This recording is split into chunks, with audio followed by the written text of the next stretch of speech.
அரசியல் சதுரங்கம் பெரியவங்களுக்கானது மட்டும்தானா? கண்டிப்பா கிடையாது. குழந்தைகளுக்கும், நம்ம வீட்டில் குழந்தைகள் இருக்கு, பேரம்பேத்தி இருக்காங்க, நான் இப்போ தான் அப்பா அம்மாவை மாறி இருக்கேன் அப்படின்னு சொல்ற எல்லாருக்குமே இனிமே அரசியல் சதுரங்கத்தில் முதல் 1 நிமிடத்துக்குள்ள ஒரு அட்வர்டைஸ்மெண்ட் இருக்க போகுது. வேண்டாதவங்க தயவு செஞ்சு ஸ்கிப் பண்ணிருங்க. அதே மாதிரி கடைசியா கண்டென்ட்டுக்கு பிறகும் அந்த அட்வர்டைஸ்மெண்ட்டுக்கான ஒரு சின்ன போர்ஷன் இருக்கும். இடைப்பட்டத்தில் கண்டென்ட்ல எந்த விதமான அட்வர்டைஸ்மெண்ட் வரப்போறது கிடையாது, யாரும் டிஸ்டர்ப் ஆகவும் மாட்டீங்க. ஸோ முதல் அந்த 1 நிமிஷத்துக்குள்ளது வேண்டாதவங்க ஸ்கிப் பண்ணிக்கோங்க தயவு செஞ்சு. முதலாவதாக அரசியல் சதுரங்கத்தில் இப்போ நம்ம இன்ட்ரடியூஸ் பண்ண வேண்டியது, ஒவ்வொரு வீட்லையும் ஒரு குழந்தை இருக்காங்க, 2லேருந்து ஒரு 5 வயசுக்குள்ள ஒரு குழந்தை இருக்கு அப்படின்னா அவங்களுக்கு நீங்கள் உடனில் ஏதாவது ஒரு கார் வாங்கி கொடுக்கணும். அது கொஞ்சம் பெருசாக இருக்கணும், அவங்களுடைய மூளை வளர்ச்சியை தூண்டுதாக இருக்கணும், அவங்கள என்கேஜ் பண்ணணும், அவங்க அதில் கலர் லேர்ன் பண்ணிக்கணும், அதில் அவங்க பொறுமையை லேர்ன் பண்ணிக்கணும், அதில் அவங்க கான்ஃபிடென்ட்டை லேர்ன் பண்ணிக்கணும் அப்படின்னு நினைக்கிறவங்களுக்கு ரீஅசம்பிளி ஸ்க்ரூ கார் அப்படின்னு சொல்லலாம். இந்த ரீஅசம்பிளி ஸ்க்ரூ காருக்கான அந்த சைக்காலஜி வேற லெவலில் இருக்கும்.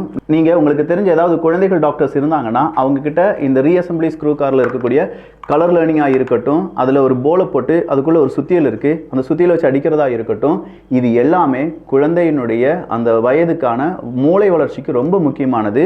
இந்த டிரைவர் ஸ்க்ரூ டிரைவர் ஷார்ப்பாக இருக்காது, பயப்பட வேண்டாம். ஆனால் ஒரு 2 வயசுக்கு கீழே இருக்கக்கூடிய குழந்தைகள்கிட்ட இதை கொடுக்குறீங்கன்னா பேரண்ட்ஸ் கொஞ்சம் கவனிச்சுக்கோங்க.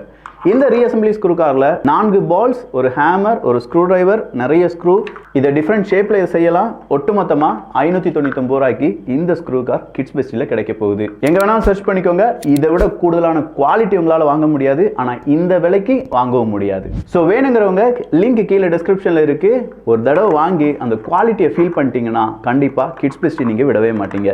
குழந்தைகள் இல்லை கடவுளுக்கு நன்றி அப்படின்னு சொல்லி தினமலரில் ஒரு போஸ்ட்டை பார்க்க நேர்ந்தது. அந்த போஸ்ட்டை நான் கொஞ்சம் யோசித்து பார்க்கும்போது, நம்ம ஊரில் சென்னை விமான நிலையத்தினுடைய கூரை கீழே விழுந்துருச்சு அப்படின்னு சொல்கிறத பல முறை கேள்விப்பட்டிருப்போம், வாசிச்சிருப்போம், நிறைய பேர் சொல்லி கேலிலாம் பண்ணியிருப்பாங்க படத்துலலாம். இதே மாதிரியான நிலைமையில தான் நம்ம ஊர் அங்கன்வாடியில் ஒரு சில பில்டிங்ஸ் இருந்துட்டு தான் இருக்குது. கிட்டத்தட்ட ஒரு 13 லட்சம் ரூபாய் செலவு பண்ணாங்கப்பா, ஒரு புதிய பில்டிங் கட்டினாங்கப்பா, ஆனால் குழந்தைகள் உட்கார்றதுக்கு முன்னாடி மேற்பூச்சி அப்படியே கீழே விழுந்துருச்சு அப்படின்னு சொல்லக்கூடிய செய்தியை எத்தனை முறை அரசியல் சதுரங்கத்தில் பேசியிருக்கேன்னு எனக்கே மறந்து போச்சு. ஏன்னா அத்தனை பில்டிங்ஸில் குளறுபடிகள் அப்படிங்கிறது நடந்திருக்கு. இதோ மறுபடியும் ஒரு குளறுபடி. இது மட்டும்தானா அப்படின்னு பார்த்தா கிடையாதான். தமிழகத்தில் அங்கே இருக்கக்கூடிய அரசாங்க ஊழியர்கள் இருப்பாங்களா, அவங்களுக்குன்னு ஒரு சங்கம் இருக்கும்ல, அந்த சங்கத்தினுடைய மிரட்டல் அப்படிங்கிறது நம்முடைய முதலமைச்சர் மு.க. ஸ்டாலின் அவர்களுக்கு எதிராக, திமுக அரசாங்கத்துக்கு எதிராக இருக்கிறது. அது என்ன அப்படிங்கிறத பார்க்க போகிறோம். நாம் தமிழர் கட்சியை சார்ந்தவங்க கூண்டோடி தமிழக வெற்றி கழகத்துக்கு மாறிவிட்டார்கள் அப்படிங்கிற ஒரு செய்தியும், அதெல்லாம் உண்மை கிடையாது ப்ரோ, அதெல்லாம் தவறான செய்திகள் அப்படின்னு சொல்லி நாம் தமிழர் கட்சியினுடைய விளக்கமும் இங்கே பார்க்கப்பட போகின்றன. முக்கியமான சில அப்டேட்ஸ் இதில் இருக்க போகுது. இது ஆழமான அரசியல் சதுரங்கம்.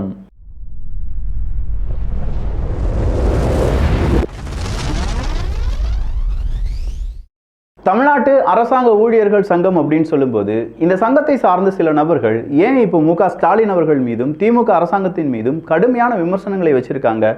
அவங்க சொல்லியிருக்கக்கூடிய ஒரு வார்த்தை இருக்கு, 2026ல் மறுபடியும் திமுகவை நாங்கள் எதிர்கட்சியாக உட்கார வைக்க போறோம் அப்படிங்கிறது தான். அந்த அளவுக்கு திமுக என்ன செய்தது அப்படின்னு கேட்டா, திமுக கொடுத்த வாக்குறுதியை அவங்க நிறைவேற்றவில்லை அப்படின்னு சொல்றது தான் அரசாங்க ஊழியர்களுடைய அந்த அமைப்பு சொல்லக்கூடிய குற்றச்சாட்டு. பழைய ஓய்வூதிய திட்டத்தை உங்களுக்கு நாங்கள் திரும்ப கொண்டு வந்துடும் அப்படின்னு சொல்லி திமுக அரசாங்கம் சொன்னாங்க. ஆனால் அவங்க சொன்னது ஒன்று, செய்தது ஒன்று. இப்போ நிறைய பேர் ஓய்வூதியம் இல்லாமலாம் இருக்காங்க. ஸோ கண்டிப்பாக தமிழக அரசாங்கம், இப்போதைய திமுகவினுடைய அரசாங்கம் எங்களுக்கான அந்த வாக்குறுதியை நிறைவேற்ற வேண்டும் அப்படின்னு சொல்லி தமிழக அரசாங்க ஊழியர்கள் அவங்களுடைய கோரிக்கையை வைக்கிறாங்க. இந்த கோரிக்கை வைக்கிறதுக்கு அவங்க இன்னொரு காரணத்தை சொல்றாங்க, நாங்கள்லாம் ஒவ்வொரு வீடு வீடாக போய் தான் திமுக அரசாங்கத்தை வெற்றி பெற செய்தோம். ஏன்னா பொதுவாக அதிமுக திமுக அப்படின்னு வந்தாலே இந்த அரசாங்க ஊழியர்கள், அதுவும் தமிழ்நாட்டு அரசாங்க ஊழியர்கள் அப்படின்னு சொல்லும்போது அவங்க திமுக மேலே ஒரு கன்சர்ன் எப்பவுமே வச்சிருப்பாங்க. திமுக அரசாங்கமும் அரசாங்க ஊழியர்களுக்கு ரொம்ப சூப்பராக சில விஷயங்கள் செய்வாங்க. அப்படி திமுக அரசாங்கத்துக்கு ஆதரவாகத்தான் நாங்கள் களமிறங்கினோம். ஆனால் இப்போ திமுக எங்களுக்கு எதிராகவே இருக்கு. ஸோ இதற்கான பாடத்தை நாங்கள் கற்பிப்போம். 2026ல் திமுக அரசாங்கத்தை நாங்கள் எதிரணியாக, எதிர்கட்சியாக வைப்போம் அப்படின்னு சொல்லியிருக்காங்க. தட் மீன்ஸ் நாங்கள் தோற்கடிப்போம் அப்படிங்கிற பகிரங்க மிரட்டல் தான். இந்த பகிரங்க மிரட்டலுக்கு திமுகவை சார்ந்தவர்களும் இப்போ கொஞ்சம் பதிலடிலாம் கொடுக்க ஆரம்பிச்சிருக்காங்க. அந்த பதிலடியில் நான் பார்த்த பதிலடி என்ன அப்படின்னு பார்த்தீங்கன்னா, அரசு வேலை, ஆசிரியர் வேலை பார்க்காத ஏராளமான குடும்பத்தாரர்களிடம் இவர்களுக்கு எதிரான மனநிலைமை தான் நிலவுகிறது. யாருக்கு எதிராக? இந்த அரசாங்க ஊழியர்களுக்கு எதிரான அந்த ஒரு மனநிலைமை தான் நிலவுகிறது. 2003ஆம் ஆண்டு எஸ்மா டெஸ்மா சட்டங்கள் மூலம் ஜெயலலிதா எல்லோரையும் சஸ்பெண்ட் செய்த போது எதிர்க்கட்சியான திமுக தான் போராடியதே தவிர பொதுமக்கள் யாரும் அவர்களுக்கு அப்போது ஆதரவாக இல்லை. அதாவது அரசாங்க ஊழியர்களுக்கு ஆதரவாக பொதுமக்கள் இல்லை அப்படின்னு சொல்றாரு. இதே சமயத்தில் கொண்டு வந்த ஆடு மாடி பலி சட்டம், கட்டாய மதமாற்ற சட்டம் போன்றவை தான் ஜெயலலிதா அவர்களுக்கு எதிராக இருந்ததே தவிர அரசு ஊழியர்கள் மீதான நடவடிக்கை அல்ல. தங்கள் கோரிக்கைகளை நியாயமாக போராடி பெறலாம். இது போல பிளாக்மெயில் செய்யலாமா? அதாவது அரசாங்க ஊழியர்கள் சொல்றாங்கல்ல, நாங்க உங்களை எதிர்க்கட்சியாக வைத்து விடுவோம் அப்படின்னு சொல்லி, இந்த மாதிரி பிளாக்மெயில் செய்யலாமா அப்படின்னு சொல்லி திமுக ஆதரவாளர்கள் கேள்வியை கேட்கிறாங்க.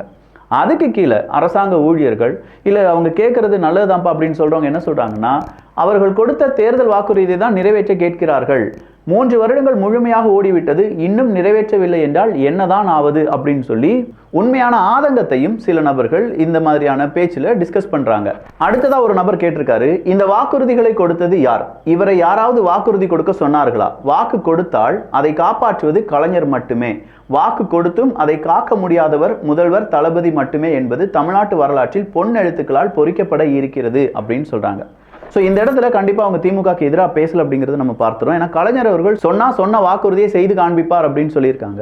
பட் மு க ஸ்டாலின் அவர்கள் அப்படி கிடையாது அப்படிங்கிற ஒரு குற்றச்சாட்டு வைக்கப்படுகிறது. ஸோ ஓவராலாக தமிழ்நாட்டு அரசு ஊழியர்கள் திமுகக்கு எதிராக களம் புகுந்திருக்கிறார்கள் அப்படிங்கிறத இந்த மாதிரியான சில செய்திகள் வழியாக நம்மளால் பார்க்க முடியுது. அப்போ இதை கண்டிப்பாக திமுக அரசாங்கம் நிச்சயமாக நல்லபடியாக கையாள்வார்கள் அப்படிங்கிற அந்த நம்பிக்கையில் எல்லாரும் இப்போ என்ன செய்கிறாங்கன்னா, சண்டை போடாதீங்க, நேரடியாக திமுக அரசாங்கத்துக்கு எதிராக சாடாதீங்க அப்படின்னு சொல்லி அரசு ஊழியர்களை கேட்டுக்கொண்டதாகவும் தகவல்கள் வெளியாகி இருக்கின்றன. அடுத்ததாக வந்திருக்கக்கூடிய செய்தி என்ன அப்படின்னு கேட்டிங்கன்னா, நேற்றே நான் எடப்பாடி பழனிசாமி அவர்கள் கூட்டணியை பற்றி கேட்கும்போது அதெல்லாம் காலதாமதம் ஆகும், அதெல்லாம் இப்போவே சொல்ல முடியாது அப்படின்னு சொல்லி மழுப்பினார் அப்படிங்கிற ஒரு வார்த்தையை சொல்லியிருந்தேன். எகெயின் இப்போ அதை KP முனுசாமி அவர்களிடம் கேட்கப்படுகிறது. KP முனுசாமி அவர்கள் மட்டும் கிடையாதுங்க, தங்கமணி உள்ளிட்டோர் இதுக்கு பதில் அளிக்கிறாங்க. பாஜகவுடன் கூட்டணி இல்லை என்ற முந்தைய நிலைப்பாட்டில் அதிமுக உறுதியா இருக்குதா இல்லையா அப்படிங்கிறதான் கேள்வி. அப்போ இதுக்கு என்ன சொல்லணும்? KP முனுசாமி அவர்கள்லாம் நாங்கள் அதே நிலைப்பாட்டுடன் தான் இருக்கோம், நாங்கள் அதிமுக கண்டிப்பாக பாஜக கூட கூட்டணி சேரவே சேராது அப்படின்னு சொல்லணும். அவர் என்ன சொல்றாருன்னா, இந்த ஒரு நிகழ்ச்சிக்கு வந்திருக்கேன், இந்த நிகழ்ச்சியை பற்றி நீங்கள் ஏதாவது கேள்விகள் கேட்கணும்னா கேட்டுக்கோங்க, அதை விட்டுட்டு இந்த மாதிரி இது சீக்ரெட் அப்படிங்கிறார். எது? கூட்டணி வைப்பது சீக்ரெட், அதை நாங்கள் இப்போவே சொல்ல முடியாது, அதை அந்த நேரத்தில் தான் நாங்கள் வைப்போம் அப்படின்னு சொல்கிறாங்க. அப்போ ஏதோ ஒரு விதத்தில் பிஜேபி அதிமுகவினுடைய கூட்டணி பேச்சுவார்த்தையாக அடிபட்டு வருகிறது. அது நிச்சயமா நடைபெற வாய்ப்பு இருக்கா அப்படிங்கிறது தெரியல, இல்லை இது ஒரு கேமா பிளே பண்றாங்களா அப்படிங்கிறதும் தெரியல. அண்ணாமலை அவர்கள் இனி தமிழ்நாட்டுக்கு வந்த பிறகுதான் அதிமுக பாஜகவினுடைய கூட்டணி பற்றியான உண்மை நிலவரம் நமக்கு தெரிய வரும். அடுத்ததா வந்திருக்கக்கூடிய செய்தி, ஒரு கவுன்சிலர், அவர் பேர் காசிபாண்டி, திருமங்கலம் 1வது வார்டு திமுக கவுன்சிலர் அப்படின்னு சொல்றாங்க. கொடுக்கல் வாங்கல் பிரச்சனை காரணமாக பலகார கடையில் அடிதடியில் ஈடுபட்டுள்ளார் அப்படிங்கிற ஒரு CCTV வெளியாகுது. இந்த திமுக அரசாங்கத்துக்கு இப்போ இருக்கக்கூடிய அரசியல்வாதிகளால் பிரச்சனை இருக்கிறதை விட கூடுதலாக இந்த கவுன்சிலர்களால் அதிகமாக பிரச்சனை இருக்குது அப்படிங்கிறத நம்மளால் புரிந்து கொள்ள முடியுதுங்க.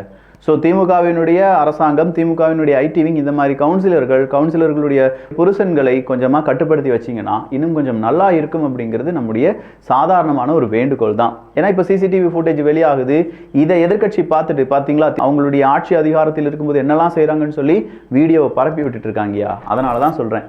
அடுத்ததா தாவேகாவிற்கு தாவிய நாம் தமிழர் கட்சியினர். பாலிமர்ல 100 நபர்கள் தாவியதா சொல்லப்பட்டதாகவும், நியூஸ் தமிழ்ல 100 பேர், நியூஸ் 18 தமிழ்நாட்டில் 500 பேர் நாம் தமிழர் கட்சியிலிருந்து தமிழக வெற்றி கழகத்திற்கு தாவி விட்டார்கள் அப்படின்னும், தந்தி தொலைக்காட்சி 1000 பேர் தாவி விட்டார்கள் அப்படிங்கிற அந்த ஒரு செய்தி வெளியாகி இருப்பதையும் இடும்பவனம் கார்த்திக் அவர்கள், நாம் தமிழர் கட்சியினுடைய இடும்பவனம் கார்த்திக் அவர்கள் ஒரு குறிப்பிட்டு பிம்பிலிகா பிலாப்பி அங்கு இணைந்தவர்களில் ஒருவர் கூட நாம் தமிழர் கட்சி இல்லை என நாம் தமிழர் கட்சியின் நாகை மண்டல செயலாளர் அண்ணன் அப்பு உறுதி செய்திருக்கிறார் அப்படிங்கிற ஒரு தகவல் வெளியாகி இருக்கிறது. அப்போ நாம் தமிழர் கட்சியை சார்ந்தவங்க தமிழக வெற்றி கழகத்திற்கு தாவவே இல்லை. அப்படி தாவியவர்கள் யாருமே நாம் தமிழர் கட்சியை சார்ந்தவர்கள் இல்லை.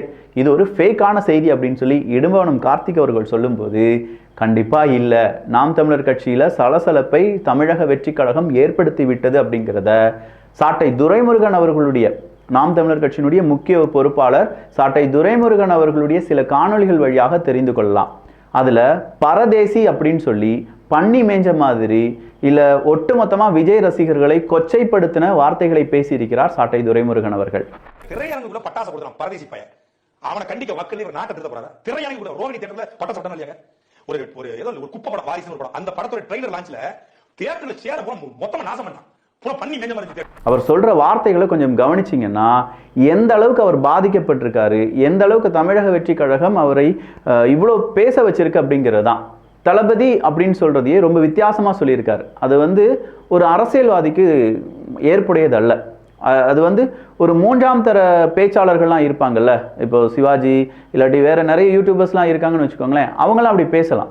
பட் சாட்டை துரைமுருகன் நாம் தமிழர் கட்சியில் முக்கியமான பொறுப்புகளில் இருக்கக்கூடிய இவர் தளபதி அப்படின்னு சொல்லி ஒரு மாதிரி இழிச்சுக்கிட்டு பேசுறதும், அதன் பிறகு அவங்க பட்டாசை கொளுத்தி விடுறாங்க, வெளியிலையும் கொளுத்துறாங்க, மாநாட்டுக்கு போனால் சேர உடைக்கிறாங்க பரதேசிக அப்படின்னு சொல்லி ஒரு வார்த்தையை விடுறாரு.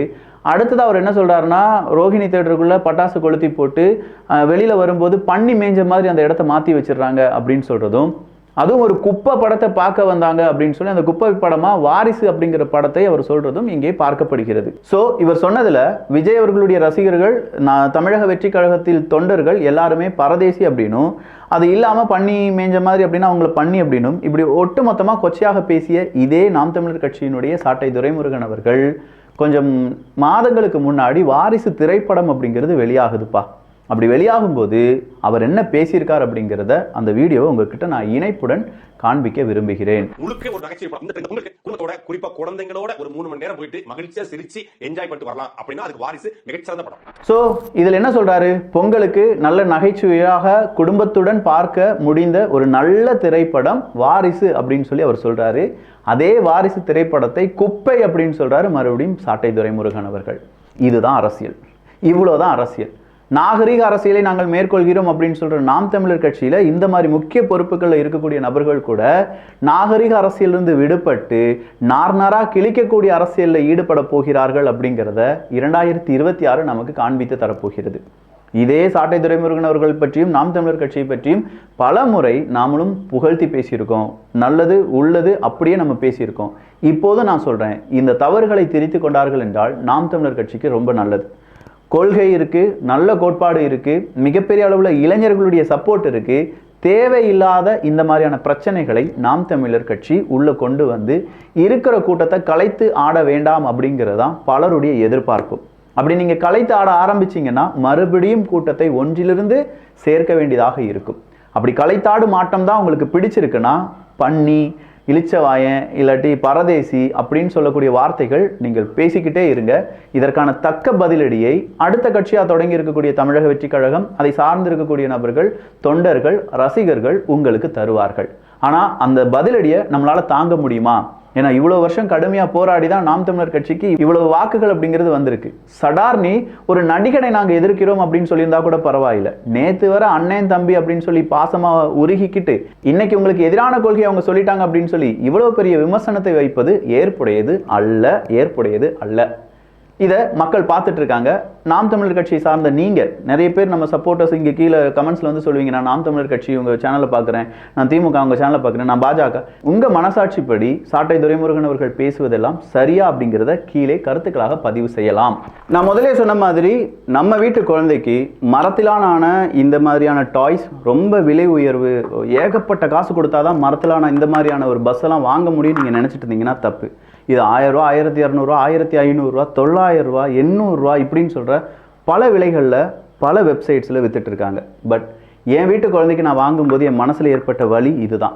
இந்த விலைக்கு நம்மளால இது இன்னொரு மக்களுக்கு, இன்னொரு குழந்தைக்கு கொடுக்க முடியும் அப்படிங்கிற ஒரு நிலைமையில் தான் மரப்பலகை இல்லாட்டி மரத்திலான இந்த டாய்ஸை கொண்டு வரணும் அப்படிங்கிறத என்னுடைய முடிவாக இருந்துச்சு. அதுக்காக தான் நம்ம கிட்ஸ் பெஸ்டியை ஸ்டார்ட் பண்ணவே செஞ்சோம். அதில் சூப்பரான ப்ராடக்ட் நான் என் குழந்தைக்கு வாங்கி கொடுத்து இன்னும் உடைக்க முடியாத, என் குழந்தையால் உடைக்க முடியாத ஒரு ப்ராடக்ட்னா அது இந்த ரீஅசம்பிளி ஸ்க்ரூ கார் தான். இந்த 4 போல்ட்ஸ் கலர் படிக்கலாம் அப்படின்னு சொன்னோம்ல, சூப்பராக குழந்தைகளுக்கான முக்கியமான ஒரு என்டர்டைன்மெண்ட் இதுதான். இந்த சுத்தியில் வச்சு அவங்க அடிச்சு அந்த போலை கீழே தள்ளி விட்டு அதை திரும்ப எடுக்கிற அந்த நாலேஜ் இருக்குது பார்த்தீங்களா, ப்ராப்ளம் சால்விங் ஸ்கில் அப்படின்னு சொல்லுவோம் அதை நம்ம. அதே மாதிரி கலர் ஐடென்டிஃபிகேஷன் அப்படிங்கிறதும், அவங்களுடைய பிரைன் டெவலப்மெண்ட் அப்படிங்கிறதும், அவங்களுடைய ஹேண்ட் ஐ கோஆர்டினேஷன், அந்த பாலை எடுத்து ஒவ்வொரு கலருக்கு மேலே வைக்கும்போது அவங்களுடைய ஹேண்ட் ஐ கோஆர்டினேஷன் அப்படிங்கிறதும், இது எல்லாமே டெவலப் ஆகிறதுக்கான ஒரு சூப்பரான டாய். இது வேணா வாங்கிக்கோங்க. 599 கிட்ஸ் பெஸ்டி லிங்க் கீழே டெஸ்கிரிப்ஷனில் இருக்குது. கிட்ஸ் பெஸ்ட்டில் இது மட்டும்தான் இருக்குது, நீங்கள் நம்பாதீங்க. 1000க்கும் அதிகமான பொருட்கள் எந்த மாதிரியான குவாலிட்டியை, அதீத குவாலிட்டி, அதிகமான நல்ல குவாலிட்டியை கம்மியான விலைக்கு கொடுக்க முடியும்னா அது கிட்ஸ் பெஸ்டியால் மட்டும் முடியும். அதை நீங்களே ப்ரூஃபாக பார்த்துக்கலாம். நல்லதை பகிர்ந்து நல்ல சமுதாயத்தை உருவாக்குவோம். நன்றி, வணக்கம்.